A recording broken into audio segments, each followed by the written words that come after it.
Welcome guys. Last લેક્ચરની અંદર આપણે જોયું હતું કેટીએમની અંદર કે કેમના ટાઈપ કેટલા કેટલા હોય છે. એના મેજર કેટેગરી જે છે એ 3 રીતે પડતી હોય છે. અને એની અંદર ફર્સ્ટ કેટેગરી છે કે જે સૌથી લાર્જ છે કે એકોર્ડિંગ ટુ શેપ્સ એના કેટલા ક્લાસિફિકેશન છે, જે આપણે ઓલરેડી લાસ્ટ લેક્ચરની અંદર આપણે જોઈ ગયા છીએ. આજના લેક્ચરની અંદર આપણે એમાં જ કન્ટિન્યુ કરીએ છીએ. અને એના અલગ અલગ ટાઈપ જે છે એ અલગ અલગ કઈ કઈ રીતે હોય છે હું તમને બતાવીશ આજના લેક્ચરની અંદર. તો યાદ કરી લઈએ એક વખત કે કેમ્પ્સ કઈ રીતે ક્લાસિફાઈ થઈ શકતા હતા. તો cams are classified according to shapes. કેમ જે છે એનો કઈ રીતનો શેપ હોય છે, ફોલોવરની મૂવમેન્ટ કઈ રીતે હોય છે, અને એની મેનર ઓફ કન્સ્ટ્રેન્ટ એટલે કે એની અંદર સ્પ્રિંગથી કન્સ્ટ્રેન્ટ કરેલા છે કે કોઈ કન્ટુરથી કન્સ્ટ્રેન્ટ કરેલા છે, હું તમને ટાઈપ આવે ત્યારે સમજાવું છું. તો શેપ જે છે એની અંદર સૌથી વધારે મેક્સિમમ ક્લાસિફિકેશન હતા, જે આપણે ઓલરેડી જોઈ ગયા છીએ.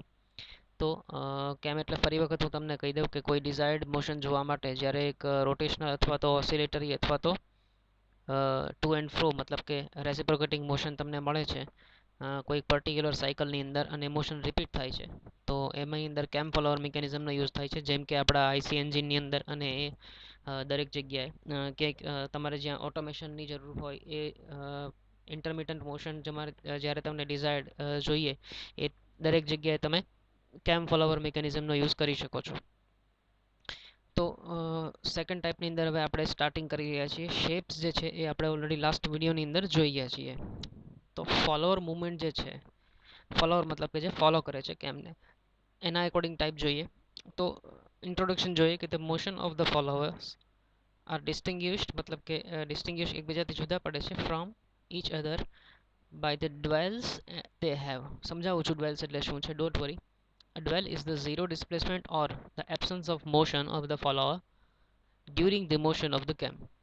હવે ડ્વેલ એટલે શું કે જે સપોઝ હું તમને એક ફિગરથી આનીથી જ સમજાવું એનિમેશનથી કે જે ફોલોવર જે છે જ્યારે સ્ટેડી રહે છે. સી આની અંદર કેવું થાય છે કે કેમ રોટેટ થાય છે, પણ જ્યારે નીચે જ પડે છે ત્યારે સી ફોલોવર એક પર્ટિક્યુલર ટાઈમ માટે બિલકુલ એનું મોશન નથી થતું. હવે આ રાઇઝ થાય છે, પછી જો અત્યારે કોઈ મોશન નહીં, આ ઝીરો મોશન. તો ફોલોવર જ્યારે મૂવ નથી થતો મતલબ કે ફોલોવર કોઈ એક પર્ટિક્યુલર કન્ડિશનની અંદર પર્ટિક્યુલર પ્લેસ ઉપર વધારે સમય સુધી રહે છે કે જ્યારે કેમ તો ફરે છે, કેમ તો રોટેટ થાય છે, પણ ફોલોવરની મૂવમેન્ટ નથી થતી. તો આવા કેસની અંદર એને કહેવાય ડ્વેલ. DWELL ડ્વેલ. જ્યારે ફોલોવરનું મોશન નથી થતું એને કહેવાય છે ડ્વેલ. બરાબર. અનધર એક્ઝામ્પલ, બીજું એક્ઝામ્પલ આપું તમને. ડ્વેલ શું કહેવાય સમજાવું છું. આની અંદર જુઓ તમે, જ્યારે કેમ રોટેટ થાય છે તો મોસ્ટ ઓફ ધ સાયકલ છે અત્યારે ફોલોવર અપ જઈને ડાઉન આવે છે, પછી આ જ કન્ડિશનની અંદર છે. સી હજી કેમ ફરે છે પણ આ સ્ટડી છે. સી હવે રાઇઝ થશે, પછી નીચે આવે છે. સી પણ હવે ફોલોવર સી કેમ રોટેટ થાય છે, ફોલોવર એક જ કન્ડિશનની અંદર. તો જ્યારે ફોલોવર જે છે એ એક જ કન્ડિશનની અંદર રહે છે, એવા કેસીસની અંદર જે છે એ એને ડ્વેલ કહી શકાય છે. બરાબર, કે જ્યારે ફોલોવરનું મોશન ઝીરો છે અને કેમ જે છે એ પોતાનું મોશન ચાલુ રાખે છે, તો દેટ ઇઝ કોલ્ડ ડ્વેલ. ફટાફટ એના ટાઈપ જોઈ લઈએ. ફર્સ્ટ ટાઈપ જે છે સેકન્ડ કેટેગરી કે જેને ફોલોવર મોશન કહીએ છીએ, તો એની ફર્સ્ટ કેટેગરી છે કે રાઇઝ રિટર્ન રાઇઝ. હવે એને આવા ટર્મની અંદર શું કામ લેવાય છે, કેમ કે એને તમે એક ગ્રાફ બને છે કે ફોલોવર જે છે એનું ડિસ્પ્લેસમેન્ટ કે ડિસ્પ્લેસમેન્ટ આ ટર્મની અંદર જ ગણશું આપણે. સી આ અપ જાય છે, અત્યારે કોઈ પોઝિશન નથી, અપ જાય છે ત્યારે અપ અને ડાઉન જાય છે ત્યારે એના પોઝિશન મતલબ ફોલોવરની મૂવમેન્ટ અપ અને ડાઉન કેટલા જાય છે આની અંદર પણ અપ અને ડાઉન. તો એ જ રીતે આપણે કેમ કેટલા ડિગ્રી ફરે છે અને એ પ્રમાણે ફોલોવર કેટલા ઉપર જાય છે. તો જે ઉપર જતો હોય, સપોઝ અત્યારે અહીંયા આગળ 270 ડિગ્રી આસપાસ મેક્સિમમ એનું ડિસ્પ્લેસમેન્ટ થાય છે, પછી પાછી 360 અથવા તો 0 ડિગ્રી એનું ઝીરો ડિસ્પ્લેસમેન્ટ થાય છે. તો એને ગ્રાફથી રિપ્રેઝેન્ટ કરીએ છીએ આપણે કાર્ટેઝિયન કોઓર્ડિનેટ ઉપર. તો that is cold the graph. અને એને એટલા માટે આને કહેવાય છે રેઝ રિટર્ન અને રેઝ. તો આ શું થયું, રેઝ પાછું રિટર્ન પછી પાછું રેઝ પછી રિટર્ન, એટલે આ સાયકલ જે છે એની કન્ટિન્યુ રહે છે અને એટલા માટે એને કહેવાય છે રેઝ રિટર્ન રેઝ. આ ટાઈપનું જે મોશન જે છે અચીવ થાય છે. અને એટલા માટે ફોલોવરના મોશન ઉપરથી જ આપણે અત્યારે કેટેગરાઇઝ કરીએ છીએ, એટલા માટે આપણે ફોલોવરની મૂવમેન્ટ જ લખશું, ફોલોવરની મોશન જ લખશું આની અંદર અત્યારે. So rise return rise is your name of this category. So in this that is the alternate raise and return of the follower. હું તમને સમજાવું છું કઈ રીતે. with no periods of dwell. આની અંદર કોઈ ડ્વેલ છે જ નહીં, મતલબ ફોલોવર સ્ટેડી નથી, કંઈક ને કંઈક ફોલોવર મોશનની અંદર હશે જ. કેમ રોટેટ થાય છે તો ફોલોવરની કંઈક ને કંઈક મોશન તમને દરેક એંગલે મળશે. થીટાની કોઈ પણ વેલ્યુ હશે 0 થી 360 તમને ફોલોવરની મુવમેન્ટ ક્યાંક ને ક્યાંક મળતી રહેશે. That is called zero dwell. Dwell કોઈ છે જ નહીં. નો પીરિયડ ઓફ ડ્વેલ. ડ્વેલ જે છે એનો પીરિયડ તમને આની અંદર નહીં મળે. તો that is called zero dwell અથવા તો rise return rise type of cam follower mechanism, type of cam, sorry. તો સી હું તમને બતાવું આની અંદર. સી આ જ્યારે રોટેટ થાય છે તો કેમ આ કેમ છે, આ ફોલોવર છે. અહીંયા રિયલ ટાઈમ ગ્રાફ એક જનરેટ થાય છે કે કયા એંગલે ક્યાં આગળ જશે. અત્યારે રાઇઝ આવે તો રાઇઝ બતાવે છે, પછી પાછું કન્ટિન્યુઅસ ડીકે, પછી પાછું ઝીરોથી ચાલુ થશે એટલે પછી પાછું અહીંયા રાઇઝ.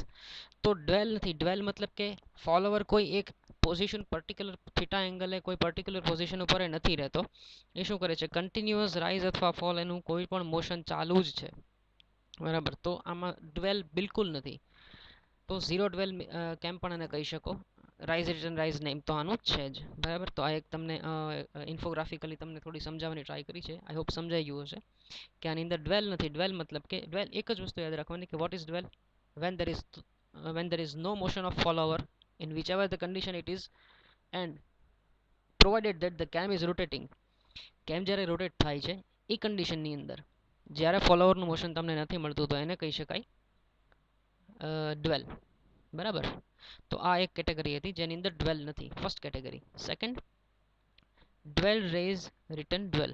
સમજાવું, ડોન્ટ વરી, ના સમજાય તો જો ગ્રાફની અંદર તમે જુઓ એની અંદર બધું તમને સમજાય. અત્યારે શું છે, ડ્વેલ મતલબ કે એક પોઝિશન ઉપર ફોલોવર કેમ ફરે છે. કેમ અહીંયા ઝીરોથી અહીંયા સુધી કેમનું મોશન થઈ ગયું. કેમ જે છે એને થોડો આટલા જેટલા થીટા એંગલ એ મોશન કરે છે, એ ફરે છે, રોટેટ થાય છે. આટલા ડિગ્રી કેમ રોટેટ થઈ ગયા છતાં ફોલોવરનું મોશન નથી, સ્ટેડી છે. તો ડ્વેલ થાય છે, પછી રાઇઝ થાય છે, પછી પાછું ડ્વેલ વગર રિટર્ન થાય છે. ઉપર નથી રહેતું, સીધું નીચે જ આવે છે રિટર્ન, અને પછી પાછું અહીંયા બીજી સાયકલ ચાલુ થાય ત્યારે પાછું ડ્વેલ. આ ટાઈપના મોશનને કહેવાય dwell rise return dwell. In such type of cam there is rise and return of the follower after a dwell. એટલે એક ડ્વેલ પૂરો થશે, પછી રેઝ થઈને તરત પાછું નીચે આવી જશે, પછી પાછો ડ્વેલ. આવું આપણે મિકેનિઝમ હમણાં એક જોઈ ગયા, તમને યાદ હોય તો. આ જ વિડીયોના સ્ટાર્ટિંગની અંદર આપણે હમણાં જ એક જોયું મિકેનિઝમ કે જેની અંદર આ ટાઈપનું હતું. હું તમને બતાવી દઉં ફરી વખત. ધીસ વન, આની અંદર rise, this is return and this is dwell, બરાબર. આ પોઝિશનની અંદર ડ્વેલ છે. ડ્વેલ થોડો લાંબો છે આમાં, પછી પાછું રેઝ, પછી પાછું રિટર્ન, પછી પાછો ડ્વેલ.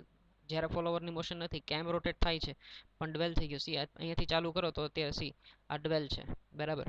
Which will be followed by rise and return. આ rise, this is return and this is dwell, બરાબર. તો આને કહેવાય dwell rise return dwell mechanism, અથવા તો cam, sorry, cam is the better word.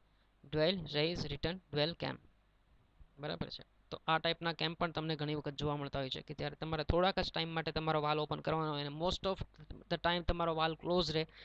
જેમ કે આપણે આઈસી એન્જિનની અંદર જોતા હોઈએ છીએ, જ્યારે આપણે તમને ગઈકાલે પણ એક્ઝામ્પલ બતાવ્યું હતું. તો એવા કેસીસની અંદર જે છે એ આ ટાઈપના કેમનો યુઝ થાય છે.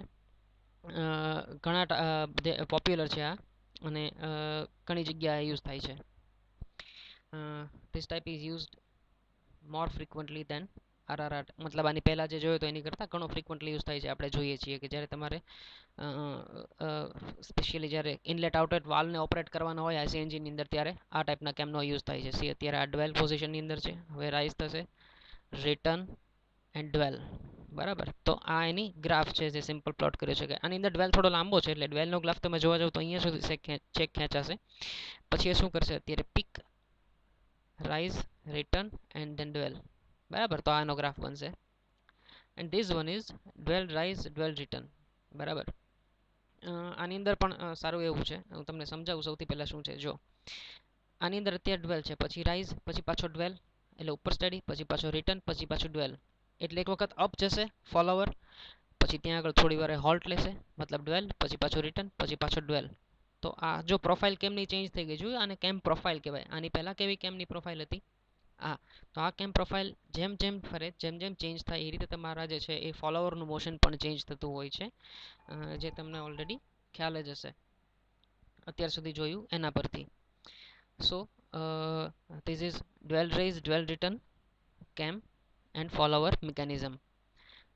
So it is the most widely used type of cam. The dwelling of the cam is followed by rise and dwell, and subsequently by return and dwell as shown in figure. Figure આ રહી, હું તમને બતાવવાનું ભઈ ગયો. આ this is the figure. જે અત્યારે નીચે છે આ dwell, હવે આ ઉપર ગયો એટલે આ રાઇઝ, પછી પાછું ડ્વેલ, પછી રિટર્ન, પછી પાછું ડ્વેલ, બરાબર. મતલબ અપ જશે, પછી પાછું થોડી વાર એની પોઝિશન પર રહેશે, નીચે આવશે ને પાછું થોડી વાર એ પોઝિશન ઉપર રહેશે. મતલબ 0 થી 360 ની એક જ ની અંદર બે વખત ડ્વેલ આવશે, એક વખત રાઇઝ ને એક વખત રિટર્ન આવશે. તો this is called this type of કેમ. In case the return of the follower is by fall, the motion may be known as dwell rise dwell only, not return. Fall આવશે એની અંદર, જે આપણે કેમ જોઈ ગયા હતા યાદ કરો. આ જ લેક્ચરના સ્ટાર્ટિંગની અંદર આપણે જોઈ ગયા છીએ આ ટાઈપનો કેમ, જેને આપણે ફોલ જોયો તો હું તમને બતાવી દઉં. યા ધીસ વન, સી આ ફોલ થાય છે, રાઇઝ ફોલ પછી dwell, rise and fall, dwell rise and fall, બરાબર. તો આ ડ્વેલ છે, પછી રાઇઝ છે, પછી ડ્વેલ ને પછી ફોલ. તો આ ગ્રાફથી જ બધું રિપ્રેઝેન્ટ થાય છે. ખાલી એક ગ્રાફ તમે સ્ટડી કરશો એની અંદર તમને દરેક વસ્તુ સમજાઈ જશે કે કઈ રીતે આ તમારો કેમ જે છે ઓપરેટ થતો હોવો જોઈએ. આ જે છે એ તમારો ડાયાગ્રામ છે, જેના પરથી તમે સમજી શકો છો કે ફોલોવરનું મોશન કઈ રીતે અચીવ થતું હશે, બરાબર. તો ડ્વેલ રેઝ ડ્વેલ રિટર્ન, જો એની અંદર ફોલ નથી તો સિમ્પલી આ ટાઈપનો આ ગ્રાફ ડ્રો થશે, અને આ ટાઈપનો કેમ. જો ફોલ છે તો this one will be your graph and this one will be your કેમ ફોલોવર મિકેનિઝમ. હવે આપણે આ જોયું છે કે બે ટાઈપ ઓલરેડી આપણે જોઈ ગયા છીએ કે શેપ કેમના ક્લાસિફિકેશનની અંદર કે શેપથી કેવી રીતે ક્લાસિફાય થાય છે, ફોલોવર મુવમેન્ટથી કેવી રીતે ક્લાસિફાય થાય છે, અને આપણે લાસ્ટ વન અને આજના વિડીયોની પણ છેલ્લી વાત કે manner of constraint of the follower કઈ રીતે હશે. તો એ થર્ડ કેટેગરી પણ આપણે જોઈ લઈએ ક્લાસિફિકેશનની. તો to reproduce exactly the motion transmitted by the cam to the follower, it is necessary that the two remaining in touch, मतलब કે cam અને follower at all speeds and all the time. મતલબ C હવે કેમ અને ફોલોવરનું motion આપણે એટલા માટે કરીએ છીએ કે આપણને કંઈક ડિઝાયર્ડ એની ઉપરથી આઉટપુટ જોઈએ છે. જો એ આઉટપુટ કોન્ટેક્ટમાં જ નથી રહેતા કેમ અને ફોલોવર એકબીજાના, તો એ આપણને આઉટપુટ મળશે નહીં. તો એ પ્રોવાઇડેડ નેસેસરી છે કે કન્ટિન્યુઅસલી કેમ અને ફોલોવર બંને એકબીજાના કોન્ટેક્ટમાં રહેવા જ જોઈએ છેક સુધી, ભલે ગમે તેટલી સ્પીડ હોય કે ગમે તે કેમની પ્રોફાઇલ હોય. it is necessary, 100% it is requirement that both of them must remain in contact with each other, બરાબર. તો જ તમને ડિઝાયર્ડ મોશન મળશે, બરાબર. તો કન્સ્ટન્ટ આપવો તો જરૂરી છે, મતલબ એને એક ડિરેક્શન આપવી તો જરૂરી છે કે મોશન કઈ રીતે કરશે. સપોઝ કેમને તમે રોટેટ થાય છે પછી ફોલોવર આપતો ગયો, પણ સપોઝ ફ્રિક્શન છે તો ગાઈડના અને ફોલોવર વચ્ચે, તો રિટર્ન કેવી રીતે આવશે એ પણ આપણે જોવાનું ને. તો એની માટે એને સ્પ્રિંગ પ્રોવાઈડ કરવી જરૂરી છે. તો એ એની પહેલી કેટેગરી બનશે કે સ્પ્રિંગ કન્સ્ટ્રેન્ડ ફોલોવર્સ, બરાબર. તો the cam can be classified according to the manner in which this is achieved. First one છે પ્રીલોડેડ સ્પ્રિંગ કેમ. આપણે ઓલરેડી સી હવે આપણે કેવું છે બધી ઓલરેડી કેટેગરી જોઈ ગયા છીએ કે કઈ કઈ કેમ અને ફોલોવરની કેટેગરીઝ છે એ ઓલરેડી જોઈ ગયા છીએ, અને એની અંદરથી જે છે એ આપણે અલગ અલગ એના ટાઈપ્સ જોશું હવે કે આપણે જે કેમ જોયા એ કયા હતા એકચ્યુઅલી.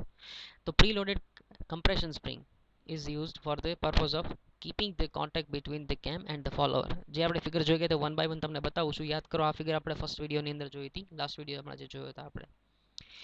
આની અંદર શું છે કે યાદ કરાવી દો ફરી વાર કે આ વેજ કેમ હતો, વેજ શેપ. આ બ્લોક જે છે એ રાઈટ સાઈડ મૂવ કરે તો તમારો ફોલોવર ડાઉન આવશે, આ બ્લોક લેફ્ટ સાઈડ મૂવમેન્ટ કરશે તો તમારો ફોલોવર અપ સાઈડ જશે. પણ એ શ્યોર કોણ કરે છે, who makes sure that the follower will move back to the cam, that is the spring loaded follower, બરાબર. અથવા તો spring loaded sorry preloaded spring કેમ, મતલબ કે આખા મિકેનિઝમને નામ આપેલું છે. પણ સ્પ્રિંગ જે છે એ કમ્પ્રેશન સ્પ્રિંગ છે એકચ્યુઅલી, એ અહીંયા પ્રોવાઈડ કરેલી હોય છે, બરાબર. ટેન્શન સ્પ્રિંગ નથી એની વાત નથી થતી, અહીંયા કમ્પ્રેશન સ્પ્રિંગની વાત થાય છે કે એક પર્ટિક્યુલર એની પિચ સેટ કરેલી હોય છે અને તમે કમ્પ્રેસ કરો એટલે એ તમને પુશબેક કરે છે, એટલે એની ઓરિજિનલ કન્ડિશનની અંદર પાછા આવવાની ટ્રાય કરે છે. તો who makes sure that the follower will be back, it is the spring. તો સ્પ્રિંગ જે છે એ બ્લોક અહીંયા આગળ લેફ્ટ સાઈડ મોશન કરે તો ફોલોવર અપ તો જાય, પણ પાછું કોણ લાવે છે, સ્પ્રિંગ, બરાબર. તો બ્લોક જ્યારે રાઈટ સાઈડ મૂવ કરે તો એ સ્પ્રિંગની રિસ્પોન્સિબિલિટી છે કે it makes sure that the follower returns to its original position, right. આની અંદર પણ છે કે સી આ ઓસિલેટરી છે, યાદ કર્યું, યાદ આવ્યું, આ ઓસિલેશન કરે છે. અહીંયા એક રોલર છે, આ સપોઝ લેફ્ટ સાઈડ જાય તો આ નીચે આવે છે, અને right side sorry left side જાય તો આ નીચે મોશન કરે છે, મતલબ આ એન્ટી ક્લોકવાઇઝ પર છે. અને આ સોરી એક જ minute, some confusion is there, yeah અગર તમારો બ્લોક રાઈટ સાઈડ મૂવ કરે છે તો તમારી આ જે ફોલોવર છે એ એન્ટી ક્લોકવાઇઝ મૂવ કરશે. તમારો બ્લોક અગર રાઈટ સાઈડ મૂવ કરે છે તો તમારી ઓસિલેશન ક્લોકવાઇઝ કરશે. બરાબર, પણ એક વખત સપોઝ રાઈટ સાઈડ મૂવ કરી દીધું અને ક્લોકવાઇઝ મોશન થઈ ગયું, પછી એને બેક કોણ લાવે છે? આ સ્પ્રિંગ. બરાબર, સ્પ્રિંગ એને પાછી લાવે છે. તો આને શું કહેવાય? પ્રીલોડેડ સ્પ્રિંગ કેમ, કે જેમાં સ્પ્રિંગનો યુઝ થાય છે ફોલોવરને એની ઓરિજિનલ પોઝિશન ઉપર પાછા લાવવા માટે. આની અંદર પણ સેમ, આ પણ આપણે ઓલરેડી જોઈ ગયા છીએ. બુકની અંદર તમે જોજો, તમને મળી જશે. રતન તમને ઓલરેડી પ્રોવાઈડ કરેલી છે. આ બધી એસએસ રતનમાંથી જ હું તમને સમજાવું છું, કે એટલા માટે થઈને કે તમને વાંચતી વખતે જે છે એ ઇઝી પડે.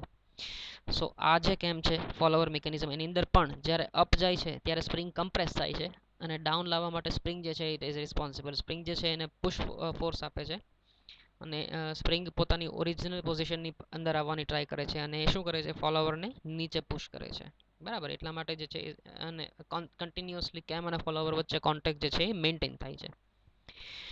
હા, યાદ કરો, ધીસ ઇઝ એન્ડ કેમ. યાદ આવ્યું? સિલિન્ડ્રિકલ કેમની અંદર એન્ડ કેમ પણ હતો એક, પાછળની સાઈડે જ્યાં આગળ આવી રીતે રોલર પ્રોવાઈડ કર્યું હતું. એક ફિગર પણ બતાવી હતી તમને યાદ હોય તો. તો જ્યારે આ રોટેટ કરે છે એન્ટી ક્લોકવાઇઝ અથવા ક્લોકવાઇઝ, ત્યારે આ ફોલોવરનું રાઈટ લેફ્ટ મોશન જે છે એ રેસિપ્રોકેટિંગ મોશનની અંદર થાય છે. બટ એક વખત રાઈટ સાઈડ જતા રહ્યા પછી એને પાછા લાવવાની કોણ ટ્રાય કરે છે? That is spring. તો સ્પ્રિંગ જે છે that is responsible for letting it back to its original position. Next is positive drive cam. So in this type, constant touch between the cam and the follower is maintained by a roller follower operating in the groove of the cam. હું તમને figure બતાવું વધારે જલ્દી clear થશે. તમને આ એક contour provide કરવામાં આવે તો સિલિન્ડર ઉપર, અને એક જે છે એ ગ્રુવ પ્રોવાઈડ કરવામાં આવેલો હતો. તે ગ્રુવ જે છે એમાં એક આ રોલર છે, અને આ ફોલોવર એની સાથે એટેચ થયેલો છે. હવે સમજો, આને કોઈ સ્પ્રિંગની જરૂર એટલા માટે નથી કેમ કે આ જ્યારે motion back for left right motion કરશે, જ્યારે કન્ટુર લેફ્ટ રાઈટ મોશન કરશે, આ એક પ્લેટ છે એકચ્યુઅલી, તો એના પ્રમાણે શું થશે કે ફોલોવરનું મોશન જે છે એ અપડાઉન થશે. બરાબર, સ્પ્રિંગની જરૂર નહીં પડે આની અંદર તમારે. આ ગ્રુવ જે છે એ જ બધું કામ કરે છે ને, બીકોઝ તો તમારે સ્પ્રિંગની જરૂર નથી આમાં આને રિટર્ન લાવવા માટે થઈને. The follower cannot go out of its groove under the normal working operations. બરાબર, કેમ કે ફોલોવર કોઈ પોઝિશન જ નથી, તમે કોઈને સ્કોપ જ નથી આપવા. ફોલોવર આ એક જ ડિરેક્શનની અંદર મૂવ કરી શકે એમ છે, અપ અને ડાઉન. પ્લેટ જે છે એ લેફ્ટ અને રાઈટ જ મૂવ કરી શકે એમ છે. તો આની પાસે બીજો કોઈ સ્કોપ જ નથી કે એ જે છે બીજી કોઈ ડિરેક્શનની અંદર જાય. એટલા માટે થઈને આ જે છે એને પોઝિટિવ ડ્રાઈવ કહેવાય છે, કે બીજો એની પાસે કોઈ મોશન જ નથી. બરાબર, એક જ રસ્તો છે એને તમારે કરવાનો. આ જે છે that is a second example કેમ અને ફોલોવરનું. તો આ કેમ છે, આની અંદર પણ સી આ જે ફ્રેમ નથી, એકચ્યુઅલી ફ્રેમ તો આ છે જે ફિક્સ્ડ છે. તો આ જેટલી પાર્ટ છે તમને જે બતાવી છે, દેટ ઇઝ ધી ફોલોવર. તો આની અંદર પણ there is only single direction, એક જ ડિરેક્શનની અંદર મૂવ થઈ શકે એમ છે તમારો કેમ જે છે, સોરી ફોલોવર જે છે. તો કેમ રોટેટ થશે અને ફોલોવર છે અપડાઉન મોશન કરશે. તો this is also a positive કેમ. સ્પાઇરલ કેમ યાદ કરો, એની અંદર પણ જે કઈ રીતે હતું કે એન્ટી ક્લોકવાઇઝ અથવા ક્લોકવાઇઝ ફરે, અને આ જે છે એ અપડાઉન મોશન કરે છે. બરાબર, તો these are the examples of positive drive કેમ. બરાબર, કે જેની અંદર પોઝિટિવ ડ્રાઈવ જે છે એ અચીવ થાય છે. બરાબર, તો આ રીતે જે છે એ ફોલોવરના મોશન અલગ અલગ થાય છે, એની ઉપરથી આપણે ક્લાસિફિકેશન જોઈ રહ્યા છીએ અત્યારે. બરાબર, આમાં ક્યાંય પણ ક્યારે પણ ના સમજાય તો always contact me. This one is the last one and it is yeah, આની અંદર પણ ગ્રુવ આપેલો છે. આ પ્લેટની અંદર જે છે ગ્રુવ આપેલો છે, એવી રીતે આ સિલિન્ડરની અંદર ગ્રુવ આપેલો છે, અને ફોલોવર આની અંદર અપડાઉન મોશન હતું, મતલબ રેસિપ્રોકેટિંગ મોશન હતું. આ ફોલોવરની અંદર ઓસિલેટરી મોશન તમને મળે છે. બરાબર, તો this is follower, this is your કેમ. સિલિન્ડરની અંદર તમને ગ્રુવ પ્રોવાઈડ કરવામાં આવેલા છે, અને એની અંદર જે છે તમે રોટેટ કરશે એટલે આનું મોશન જે છે એ ફોલોવરનું મોશન ઓસિલેટરી મળશે તમને. તો એક ગ્રુવ પ્રોવાઈડ કરી દેવામાં આવેલો હોય છે, અને તમને સ્પ્રિંગની જરૂર આની અંદર પડતી નથી. ગ્રેવિટી કેમ, last one. If the rise of the cam is achieved by raising the surface of the cam and returned by the force of the gravity or due to the weight of the cam, it is known as gravity cam. બરાબર, જેમ કે આ. However, these cams are not preferred due to their uncertain behavior. આમાં C કેવું છે કે અહીંયા suppose આ બે સપોઝ હવે કેવું છે, આ બ્લોકની અંદર રાઈટ સાઈડ જાય તો આ ફોલોવર નીચે આવે, બ્લોક લેફ્ટ સાઈડ મૂવ કરે તો તમારો ફોલોવર ઉપર જાય. બટ એવું માનો કે આ બંને વચ્ચે ફ્રિક્શન વધી જાય છે, લ્યુબ્રિકેશન નથી પ્રોપર, તો શું થશે કે ફોલોવર જે છે એ એક એની ઉપરની કન્ડિશનની અંદર રહી જશે અને તમારે એને રિટર્ન લાવવાને માટે પ્રોબ્લેમ થશે. તમે જ્યારે બહુ એવું કામ કરો છો કે જેની અંદર પ્રિસાઇઝ એક્યુરસી જોવે છે, તો એ કન્ડિશનની અંદર you can not use the gravity. કેમ કે ગ્રેવિટીનો યુઝ કરીને જે ફોલોવર જે છે એ નીચે આવવાનું રહે છે, નહીં કે કોઈ સ્પ્રિંગ લોડેડ કે નથી કોઈ ગ્રુપ પ્રોવાઈડ કરેલો. Gravity is the only way which is responsible for legging the follower back to the in contact with cam. તો એટલા માટે એને ગ્રેવિટી કેમ કહે છે, કેમ કે ગ્રેવિટીનો યુઝ કરીને ફોલોવર જે છે એના કોન્ટેક્ટમાં રહે છે કોના, કેમના. So these were the types of cam. કેમના ટાઈપ જે છે એ અહીંયા કમ્પ્લીટ થાય છે. તો ત્રણ ટાઈપ થઈ ગયા: શેપ, ફોલોવર મુવમેન્ટ અને મેનર ઓફ કન્સ્ટ્રેન્ટ. કઈ રીતે એને એકબીજા સાથે કોન્ટેક્ટમાં રાખવામાં આવે છે, that is cold manner of constraint. તો આ હતા કેમના ટાઈપ્સ. આની અંદર કાંઈ તમને ના સમજાણું હોય તો મને વોટ્સએપ દ્વારા કોન્ટેક્ટ કરજો. બાકી જે છે એ ઓલવેઝ જે પણ જ્યારે પણ ચાલે એ વાંચવાની હું સલાહ આપું છું. ઓલવેઝ તમને SS Ratan book already provide કરી દીધી છે, ભૂલ્યા વગર વાંચી લેજો. ગમે ત્યારે ટેસ્ટ લઈશ, ગમે ત્યારે, મતલબ એની ટાઈમ તમારો લેક્ચર હશે અને ક્યારે પણ ટેસ્ટ હશે એ ટાઈમે એવું બની શકે છે કે તમારો લેક્ચર હોય ત્યારે તમારી ટેસ્ટ હોય. સો always keep a habit of reading everything which has been taught to you on the same day. So if you have any doubt or any query, feel free to contact me. Thank you.